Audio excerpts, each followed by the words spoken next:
अस्सलाम वालेकुम स्टूडेंट्स, मैं आपका इंग्लिश टीचर सली जावेद। आज हम लोग क्लास मैट्रिक के यूनिट नंबर 1 स्टार्ट करने जा रहे हैं, जो कि एक पोएम है the voice of God, written by Lewis I Newman.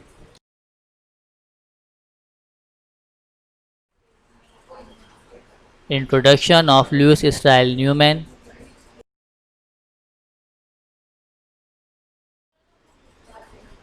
This poem is written by Lewis I. Newman. He was born in Providence, Rhode Island, USA. इनकी पैदाइश प्रोविडेंस शहर USA के छोटे जजीरे रोड आइसलैंड में हुई. He studied at Brown University and after his doctorate lectured at Columbia. He is the author of many books on religious subjects. ये बहुत सारी किताब के राइटर हैं जो मजहबी मौज़ूआत के ऊपर लिखी गई हैं. This poem brings out his religious bent of mind. और इनकी ये किताब भी इनके मजहबी झुकाव की अक्कासी करती हैं. ये कुछ किताबों की पिक्चर्स हैं जो इन्होंने लुईस आई न्यूमैन ने लिखी थी. पोएम स्टार्ट करते हैं. 4 लाइन्स की पोएम है. I sought to hear the voice of God. शायर कह रहा है कि मैंने खुदा की आवाज़ सुनने की चाहत की.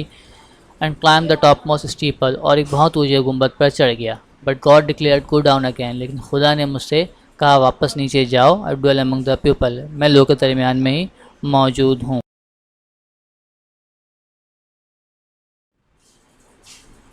सेंट्रल आइडिया समझते हैं इस पोएम का. If someone wants to be close to God, यानी अगर कोई इंसान खुदा के करीब होना चाहता है, he should not aloof himself from people, तो वो खुद को लोगों से अलग ना करे. God love those who love people. खुदा उनसे मोहब्बत करता है जो अल्लाह से लोगों से मोहब्बत करते हैं. God is always with people. खुदा हमेशा लोगों के. Thank you.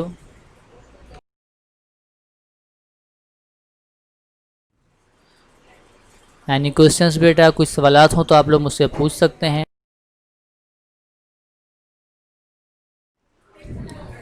ये इस पोएम के 4 इंपॉर्टेंट क्वेश्चंस हैं जो आप लोगों ने राइट डाउन करने हैं कॉपी के अंदर और इसके आंसर लिखने हैं अपनी ओन वर्डिंग के अंदर. Thank you. अल्लाह हाफिज़. जज़ाकल्लाह.